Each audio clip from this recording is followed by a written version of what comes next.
Good evening sir. Good evening చిట్టి తల్లి. Gold rate పెరిగిందని సిల్వర్ కొందాం అనుకుంటున్నాను సార్. ఇప్పుడు సిల్వర్ రేట్లు కూడా పెరుగుతుంది సార్, ఎందుకు సార్? ఓకే, సిల్వర్ ఎందుకు పెరుగుతుందంటే 3 రీజన్స్. ఫస్ట్ థింగ్, సిల్వర్కి ఇంటర్నేషనల్గా సప్లై చాలా తక్కువ ఉంది. సిల్వర్ ఎలా ప్రొడ్యూస్ అవుతుందంటే యాజ్ ఎ బై ప్రొడక్ట్. ఇప్పుడు లెడ్ కానీ, కోబాల్ట్ కానీ, జింక్ కానీ ప్రొడ్యూస్ చేసేటప్పుడు ఒక బై ప్రొడక్ట్ లాగా సిల్వర్ ప్రొడ్యూస్ అవుతుంది. ఇంటర్నేషనల్గా ఆ 3 మెటల్స్కి డిమాండ్ తక్కువ ఉంది, సో వాటి ప్రొడక్షన్ తక్కువ ఉంది. అందువల్ల సిల్వర్ ప్రొడక్షన్ కూడా తగ్గిపోయింది. సో సిల్వర్ సప్లై చాలా తక్కువ ఉంది. అయితే సప్లై తక్కువ ఉంది కదా, డిమాండ్ తక్కువ ఉందంటే డిమాండ్ మాత్రం ఎక్కువ ఉంది. డిమాండ్ ఎందుకు ఎక్కువ ఉందంటే ఇండస్ట్రియల్ డిమాండ్ చాలా ఎక్కువగా ఉంది సిల్వర్కి.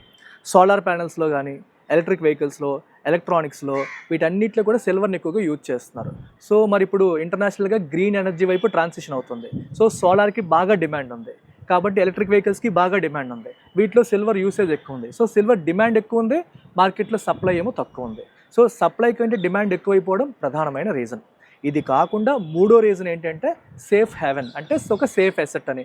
ఇంటర్నేషనల్గా అన్సర్టెంటీ ఉంది, వార్స్ ఉన్నాయి, గొడవలు అవుతున్నాయి. దానివల్లే చాలామంది గోల్డ్లో పెడుతున్నారు పెట్టుబడులు. సిమిలర్గా గోల్డ్ లాగే సిల్వర్ కూడా ప్రెషియస్ మెటల్ కాబట్టి చాలామంది సిల్వర్లో కూడా పెట్టుబడులు పెడుతున్నారు. సో ఈ 3 రీజన్స్ వల్ల ఇంటర్నేషనల్గా సిల్వర్ ప్రైసెస్ అనేవి బాగా పెరుగుతున్నాయి. ఇదే కాకుండా ఇంకా స్వీట్స్ మీద కూడా వాడేస్తున్నారు సార్.